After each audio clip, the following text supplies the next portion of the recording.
First of all, yeah, thanks for coming, Guillaume, Stefan, Pau. It's a pleasure to have you here.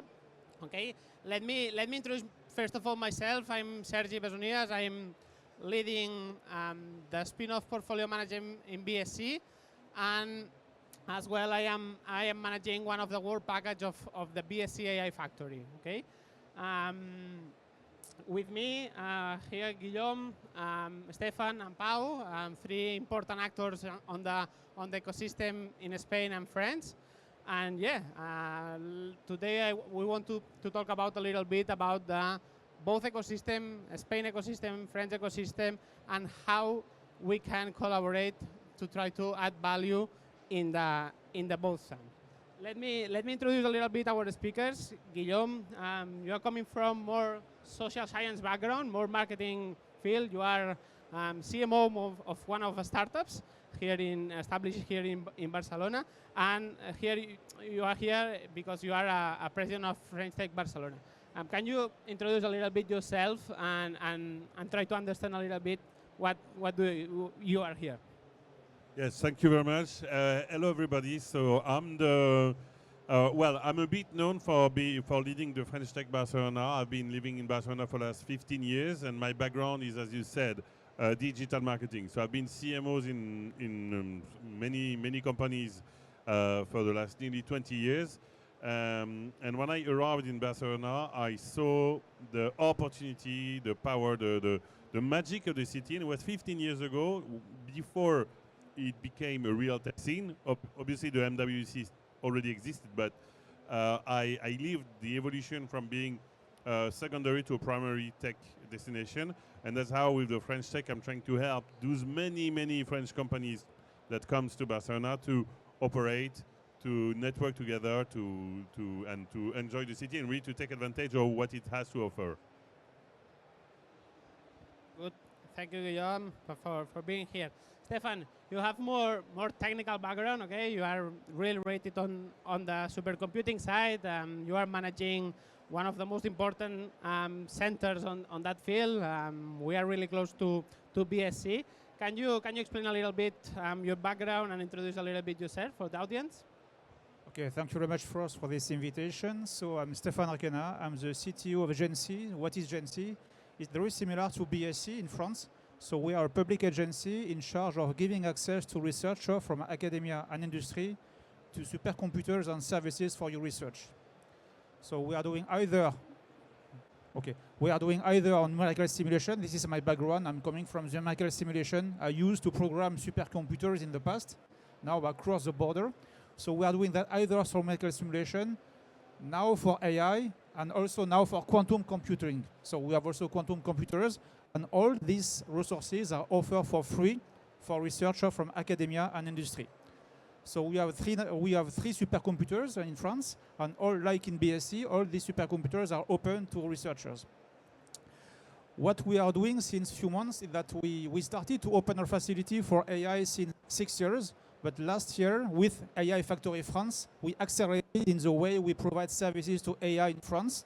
So we launched this project very similar to BSC AI Factory, and we are since few months now operating services in access to compute, data, access to models, training and education, finding also new skills, and integration into the European HPC ecosystem and AI ecosystem. Yeah.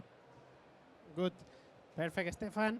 And to conclude these introductions, Pau is the co-founder of Elna Health, one of our incubated startups at Pier 7 in our physical spaces. Pau have a technical background as well and a lot of experience in health sector. Pau, if you want to introduce a couple of minutes yourself. Sure. So yeah, I'm a mathematician by training, and I spent some time in academia, but I spent the last 10 years working in AI and machine learning in tech companies like Schibsted, Typeform, Telefonica, Alinea, and so on. But last year I decided that I wanted to focus on solving one problem, which is how can we empower our clinicians to provide better care through better knowledge. And that's how Elna was born. And we were lucky enough to be part of the incubation program at BSC AI Factory. Very grateful for that and happy to be here to answer any questions about my experience there. Perfect. Thank you, Pau. Thank you, Guillaume. Thank you, Stefan. As you can see here, we have different profiles. Okay, more on the operational side. Pau working on the daily startup operations daily. Stefan trying to share their experience and how to manage infrastructures like that BSC we have, and Guillaume a little bit trying to share their experience in the ecosystem side and talking with typical customers that we will have in the AI factories. Okay. To start, I want to launch a general question. Okay. The order doesn't matter for me. Okay. AI innovation increasingly relies on the shared infrastructure. From compute, we have ecosystem. We have a really good research capabilities. How can French and Spanish actors better leverage these infrastructures, this ecosystem, to create more value on the startups and the both sides? Okay, whenever you want, you can start. Okay, I'll go. So I think you pointed out that AI innovation is the bottleneck today is not ideas. It's compute, it's data, it's the scale at what things happen. And there's companies, tech companies that are huge, that have a huge technological advantage because they have the compute, they have the means, they have the data. And if you come up with disruptive ideas and you want to be playing that game, you need infrastructure, and it's for companies like us, startup with not like much funding, it is a great opportunity to, partner up with BCC, with agency to get access to that compute, to get access to that data, and to not just data and compute, but also the expertise and the opportunities of being part of that ecosystem, and that is that reduces that unfair advantage others have, so to say. So I will follow in the same way. In fact, if you want to be successful in AI, you need to address the triple stake of the AI, which is access to compute, access to data, and skills. So I think we have everything in Europe. So I will repeat myself a lot of time during this panel. I'm very optimistic. We have all the ingredients in Europe to be successful. It's just that we need to organize this rendezvous of people working together. But on the side of access to compute, we have already public organizations like us, BSC, GenC, Cineca in Italy, Gauss in Germany, whatever, EuroHPC in Europe, now federating all together. So for the research part, we have already a huge footprint of capacities we can offer to researchers and to startups. What is a bit missing and what is something important we need to cultivate is also to have, when you do your research, after you need to produce and make business. So we need to discuss with private companies wanting to make available their facilities to allow the startups to do the research at BSC, and then instead of going to Amazon, to continue to do that in Europe on an hyperscaler way in Europe. I will come back a lot of time on that. But we have already some ingredients which are now quite cooked and quite ready to be there. The second point is access to data. So we are one of the biggest producers of data in the world. So we have all the data. The major stake is how to connect these data sets to our supercomputers and make them available. So this is where we can also collaborate together to make this data available and allows you to build your model with data, but good quality of data too, which is as important as the number of data. And the last point, and this is where also we discuss a lot with French Tech, it's how we can attract skills, train skills, and develop the skills in Europe. And again, we need to find skills everywhere. That's why in AI Factory France, we have partner French Tech, because it's one of the biggest network of entrepreneurs in the world. And we need to find people everywhere. We need to bring more people in AI. We need to train people. We need to bring more women in AI. We need to be more inclusive. We need to develop the skills. And then this will develop the ecosystem itself. And then we also need to work together to develop also the funding, all the support we can provide to the startups in order to be successful in Europe and to scale out properly. And this is what we try to do as a level of AI factories in Europe with this association to address this triple stake of compute, data, and skills. Yeah, and I think that when people like me come in play is basically, there's a big challenge, European scale, to make our own AI. I mean, I think most of this fair is going to be about sovereignty, European sovereignty, and how hard it is to do. Because, of course, you have the regional level, you have the national level, then you have the European level, and it's not easy to make the link. But there is the willingness. So this is where French Tech and events like the AI Summit I created last year come in play, because to create this link, there is no magical recipe. The magic, you have the magic. You have the computing, you have the scientific power, but to make the link between academical, institutional, and market and business, then it's a repetition of things. And I've been leading the French Tech Barcelona for the last 7 years, and I constantly repeat, I love it, but I repeat the same movement of trying to put in contact one party with another, and only time can help, only time and some kind of discipline to make it, only time can help to recreate links and then business. Because yes, in today's world, everything is harder, but as long as we have this added value of being able to compute together, then just creating tariffs all the time, the link, then we end up by having what we're doing in the AI Summit, which is bringing people from all over Europe really to push this message. Of course, it's kind of the soft power part of the game, but it's crucial because then people get to know each other. Institutions have a stronger link one with another, and it can only help our European sovereignty. But no, there's no magic there. Really, no magic. Good. Thank you all. Come back to you, Stefan. Okay, you are really close on EuroHPC. You are really close on the strategy. Okay, what is your vision in long term behind AI factories? Okay, nowadays we will have the resources. We will put data, as you said, in front of the companies that we have. Which is this vision from Europe in long term? So this vision is now part of something called AI Continent. So it's a vision of the European Commission in which we address again this triple stake of AI. So AI Factory is just starting. The goal of AI Factory is to provide this so-called one-stop shop in which we'll find in a single place all the service you need for developing your business. So we realize that the success of AI is not aligning GPU, it's also putting all the services around. So when you are a young startup, it's not so easy from jumping to a laptop to supercomputer. You need to be supported by experts, allowing you to create your model, to choose your good data sets, to use a supercomputer, to develop and optimize your model on supercomputers, etc., etc. So all these services are the key of AI Factory. It's not a question of putting GPU everywhere. So when you go to Amazon, you put your credit card and you are naked. You develop. If you are good, it's okay. If you don't have the skills, you are naked. So what we provide here in AI Factory is all these services around for developing your model, finding the data, developing your business, finding partners across Europe, because it's a network of 19 AI factories plus 13 antennas. So it's AI factories everywhere in Europe. So we are also collaborating together. So for me, it's quite easy now to do this kind of mythic job. So I'm doing mythic. So I'm connecting people together. This is what we need to do as a public entity. So it's very easy now for me, if I have a startup in France wanting to develop in Spain, for example, to say, okay, now I know Guillaume, so you will contact Guillaume, and Guillaume will help you to develop your business in Spain. Same apply in Finland, same apply in Poland.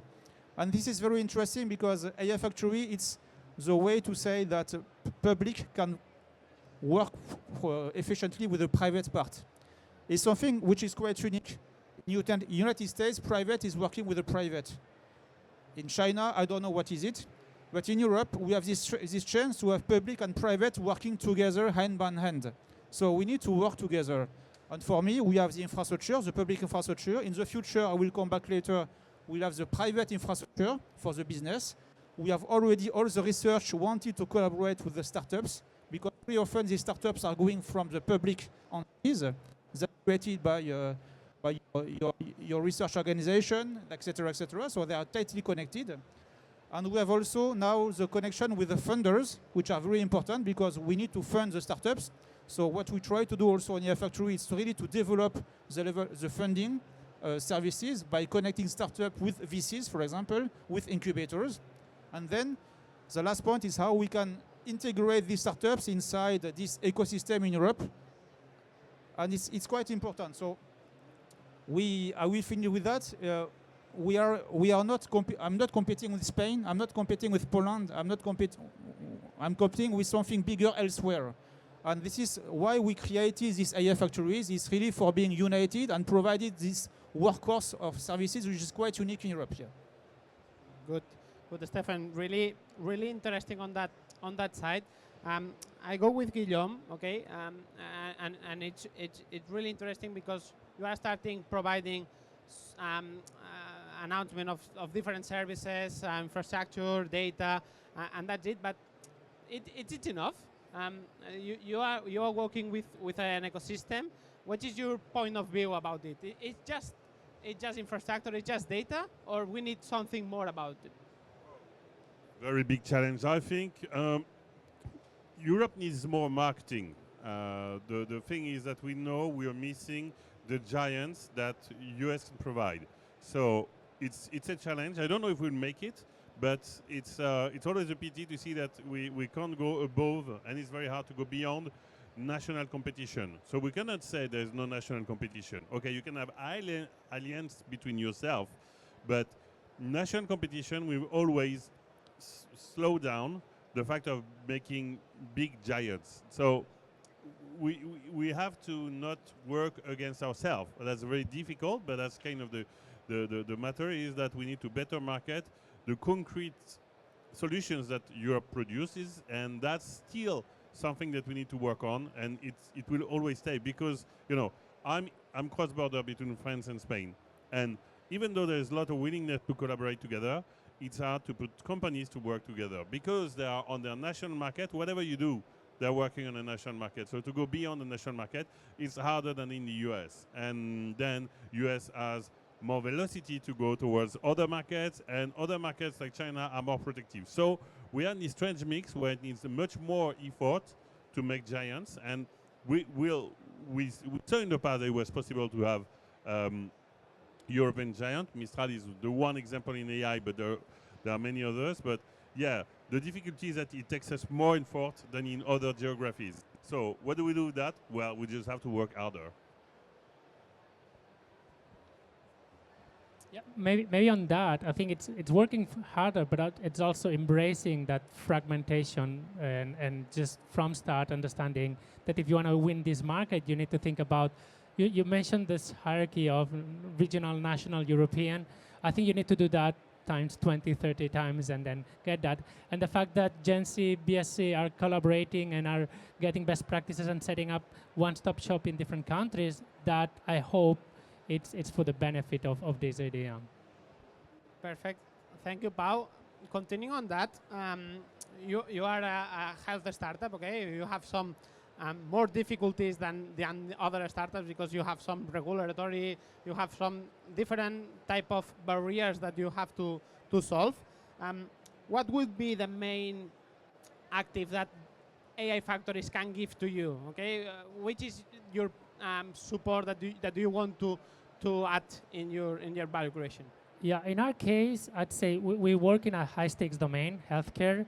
It is not just only high stakes, it is very fragmented. So you have regional recommendations, you have national standards, then you have the European standards. The MDR is obviously an attempt to kind of regulate medical devices or software as a medical device across Europe, but you have all the nuances. If you ask for a drug in Italy or in France, in Spain, it's different. It's going to be different, right? Even the language is different. And trying to address this at a European language, our challenges are multiple. It's about data. We need data from different places. It's about compute because you want the best models to access.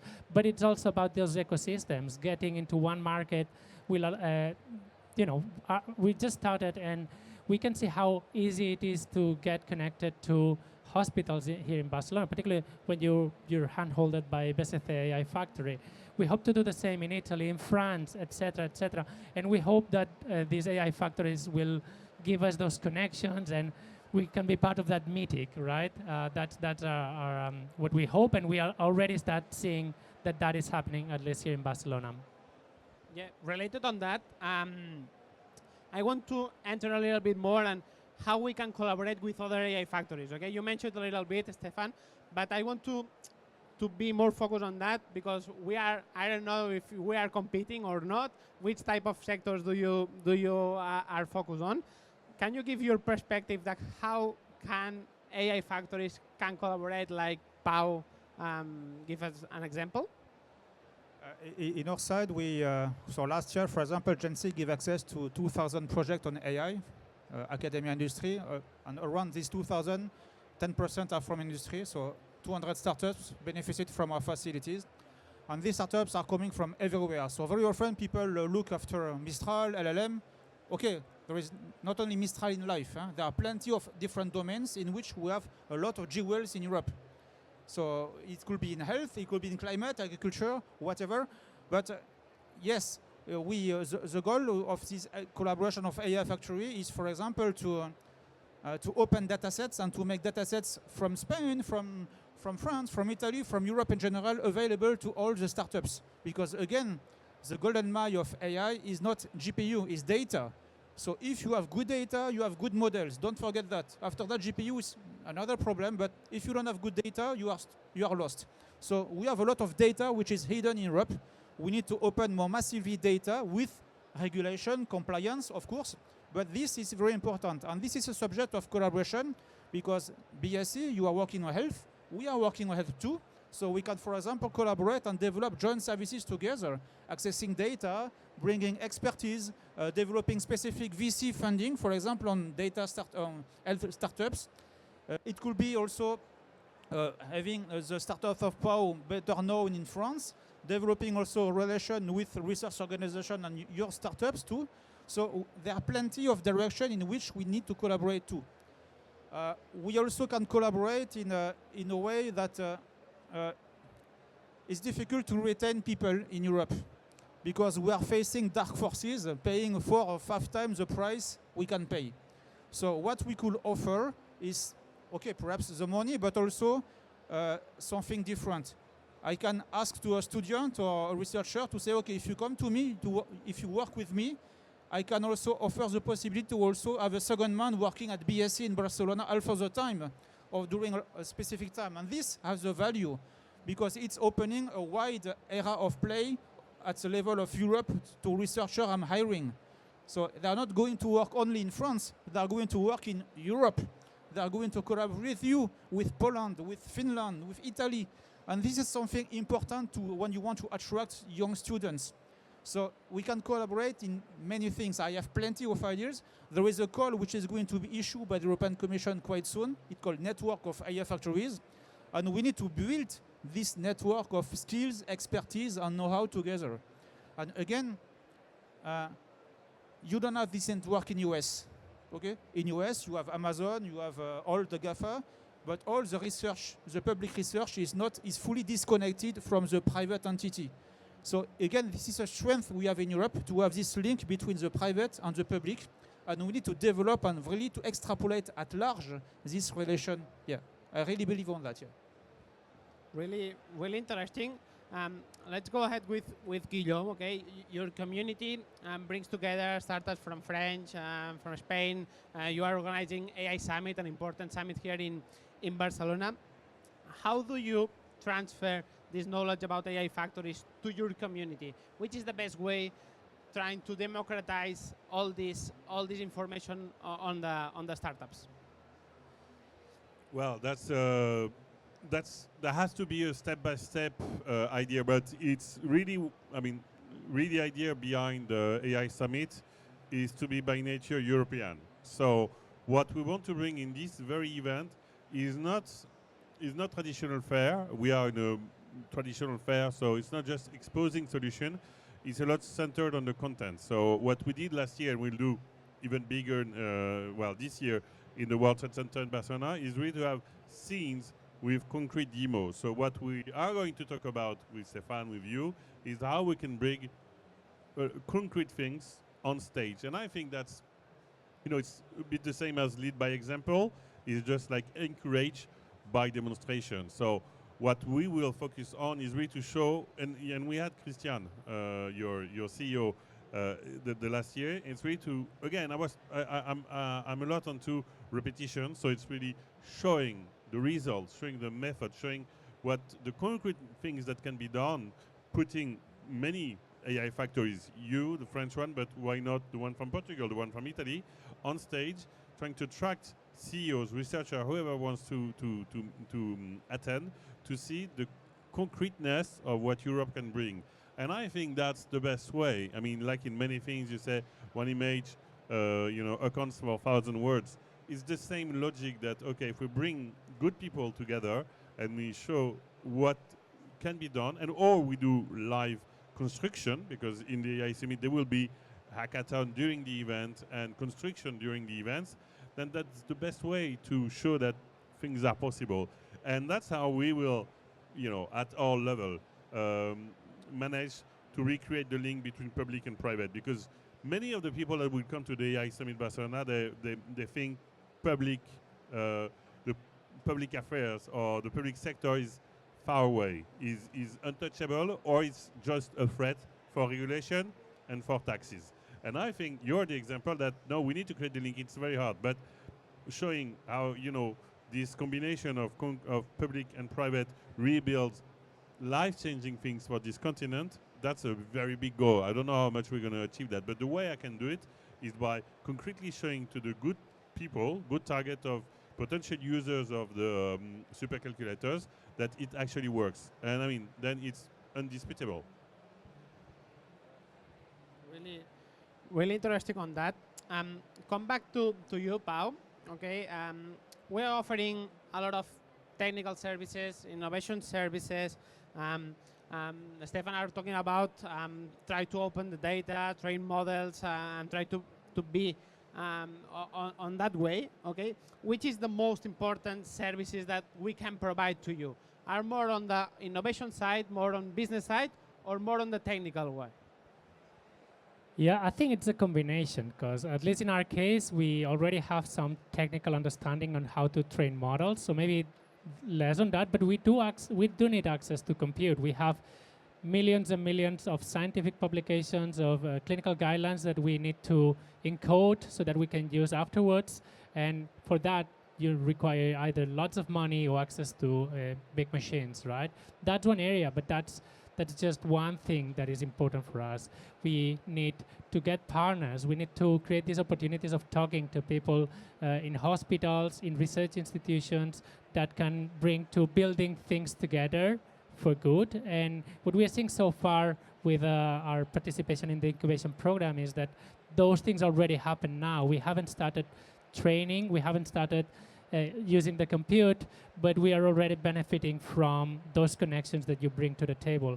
And this is good because it's creating opportunities for us right now. And it will be good if we could do the same with the Gen Z AI factory, and we could do that in different countries as well when the time comes. Good. Stefan, in your point of view, what does it mean that we want to be sovereignty in Europe? Which is this in practical terms? What does it mean, this? I will perhaps do a little game with you, or with you. In one word, give me your definition about sovereignty. What is sovereignty in one word? Do you have any? I will give you my answer. It's freedom. Sovereignty is freedom. Freedom to do what you want without any external control. So, for me, sovereignty, it's a big word. Now, people are talking about resilience instead of sovereignty, but okay, whatever. It's something which is very large. I think it's a subject which is very important also for BSc, because you are developing a lot of sovereign technologies. But sovereignty is coming from, let's say, for example, the hardware. We are living in very complex times in which some people could decide or not to sell goods to other countries. We have a lot of problem for buying GPUs now, because a lot of people want to buy GPUs. So we need to find a way to develop ourselves our own compute facilities, our own CPU, our own GPUs. It's not so easy. We need money, but at the European level, we have the money to do it.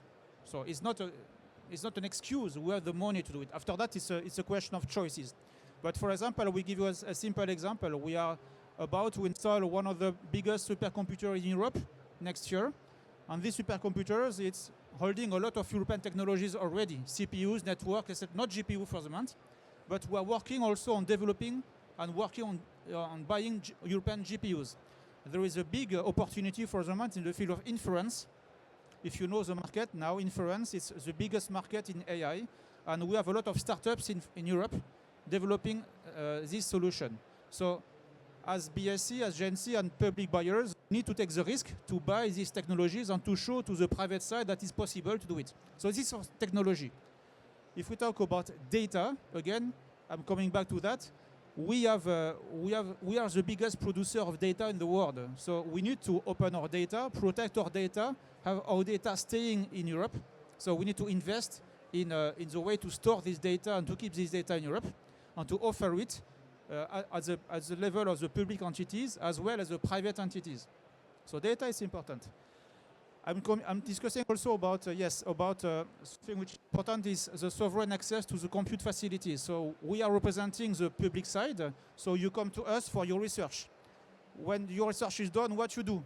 Generally, you go to Amazon, Microsoft, whatever. No, there are a lot of hyperscalers in Europe in which we are working now for allowing you in the same cloud to do your research with us and to move with Scaleway, OVH Cloud. It could be a Telefonica. I will take an example in Spain. But it's really important to have this seamless continuum between public and private facilities. And we are working on that. And the last point of sovereignty is to master also the skills and to develop the competence. So again, we are perhaps the bigger producer of skills in Europe. All the US companies are hiring skills from Europe. So we need to continue to train people, to attract new people, and to retain the people in Europe. Okay? So this is also a big point in which we need to fight together. We are lacking skills, so we need to find a way to be more attractive together. Not only in France, in Spain, but together, we need to find a way to retain and attract skills. So that's why we are also working with French Tech. French Tech is the widest network of entrepreneurs in the world. And AI Factory France, thanks to French Tech, is not only in France. It's in San Francisco, in Beijing, in Africa, in Brazil. And we are able to sell the brand AI Factory everywhere in the world and to attract new skills. So it's a war of skills also. So if we want to be sovereign, we need to attract the skills and retain the skills in Europe. And if we can do that, technology, usages, access, data, and skills, I think we will be in good shape here. Good, Stefan. To finalize a little bit the conversation, I open a little bit the debate. If you want to define the next challenge that we will have after AI factories, okay? As you know, AI factories have a limited period of time, okay? Which is the challenge behind that?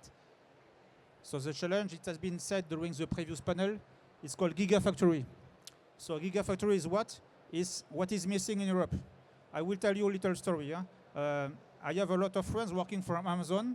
My machine is called Janze, so my biggest machine. And a lot of people telling to me from Amazon, Stefan, we like Janze. You train the model and we do business. This is not possible anymore. The French state cannot invest on public infrastructure without having the gain on the private side one day. So at least the European Commission realized that now we need to invest on private infrastructure for doing commercial activities. So Gigafactory will be a private activity, very linked to the public ones, because if we break this, we are lost. But the goal is to deploy machines with 100,000 of GPUs in the coming months or years. And this will allow to train your model using Mare Nostrum, and then to jump on the Gigafactory from Spain in the future, and you stay sovereign from A to Z. And this is not for tomorrow. It's not science fiction. It's for tomorrow. So we are really working on that. And what is important is that we need to continue to fund AI factories, because Gigafactory will bring the infrastructure, AI factories will bring the services, and all together are very important. So in the future, if we are smart, if we can orchestrate AI factories and Gigafactories, I think the battle is not lost. We have a big card to play. Yeah. We need to stay optimistic. Yeah, I want to add to that the answer to one word for sovereignty is also what we need in the future for me is industry. So to move at an industrial scale, and Europe made it in the past with Airbus, with some of the key important. I mean, we have Airbus; it's an EADS, but we need to multiply number of industries. So if Gigafactory are useful for something, is to help concrete industry to to take back the market, because we lost a lot of industry all across Europe. Companies that went to other countries, mainly to the US. And I think the next chapter has to rebuild our sovereignty through industry. And that is the usefulness of the let's say AI factory, the next soon to come Gigafactories. I forget to mention one point. The race of AI is not to train another LLM. The race of AI is to have AI adopted and widely on industry everywhere in Europe. That's why we created the AI factories. It's not for training the next frontier model. We don't care. It's for training models, but having this model fine-tuned and used by your company. And this is also the big challenge we need to face, to make this AI adopted widely in Europe by all the industries. And this is, for me, one of the mother of the battle, is to have this adoption of AI everywhere. Yeah, I forgot to mention that. So I'll go back to the sovereignty point, because I think it's very important of what comes beyond AI factories.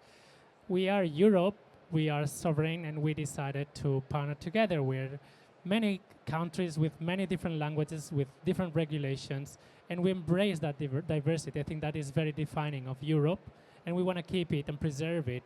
But that also comes with nuances, as when you want to deploy a model, you want to deploy it with 30 languages. When you want to, come up with a health solution, you want to kind of adjust it to many, many regulations. And I think that is also what we need to streamline and remove friction, because that is what will help us stay on par with the US, with other countries that are much more homogeneous in this sense. And I think we want to embrace that diversity, but we also need to counter that friction that comes with so many different nuances, so to say. Perfect. Here, that's it a little bit, the round table. I just to mention a little bit one of the points that the conversations give us. Access to compute, access to data, try to collaborate with other AI factories, try to collaborate with this type of agents of the ecosystem. It could be really important. Improving our skills, retain talent, continue investing in AI factories, and try to build the relationship with Gigafactories. It will be the good way. Thank you, all of you, for your presence here, and hope to enjoy the end of the day. Thank you so much.